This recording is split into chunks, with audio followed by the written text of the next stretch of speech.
আসসালামু আলাইকুম প্রিয় ভিউয়ার্স। শুধু আপনাদেরকে একটা বিষয় জানিয়ে রাখি, এই যে আমরা আজকে রাতে যে পুকুরের জন্য যে খাবারের আয়োজনটা করছি, তো ইতিমধ্যে আমাদের অনেকগুলা বক্স খালি হয়ে গেছে এবং আমাদের প্রতি 1 কার্টন কেক নিয়ে আসছি শুধু একমাত্র কুকুরকে খাওয়ানোর জন্য। এবং সাথে আছে আমাদের এই সাবেক এসি মসজিদের খতিব সানাউল্লাহ সাহেব। তো ওনার দ্বারা একটু যাই। আসসালামু আলাইকুম হুজুর।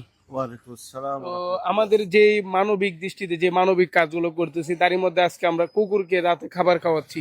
তো সেই বিষয়টা আপনি একটু যদি বলতেন, মানে এটা আমাদের উদ্যোগটা অত্যন্ত কেমন। চমৎকার আয়োজন। আলহামদুলিল্লাহ। আসলে তো এরা অনেক সময় উপবাস থাকে। সব কুকুর যে উপবাস থাকে বিষয়টা এমন না। অনেক কুকুরের রাস্তার উপবাস থাকে। তা আপনার এই উদ্যোগ চমৎকার। তবে আমি বলবো এর পাশাপাশি আপনি যেভাবে মানুষকেও সহযোগিতা করতেছেন, এটা অত্যন্ত সময় উপযোগী। ধন্যবাদ।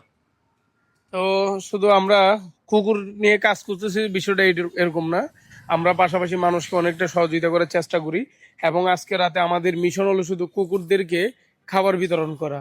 তো আমাদের উদ্যোগগুলো যদি ভালো লেগে থাকে আপনাদের কাছে, অবশ্যই চ্যানেলটি সাবস্ক্রাইব করে দিবেন। ফেসবুকে দেখে থাকলে ফলো দিয়ে শেয়ার করে দিবেন, যেহেতু আমাদের কাজগুলো আরো দ্রুত গতিতে করতে পারি।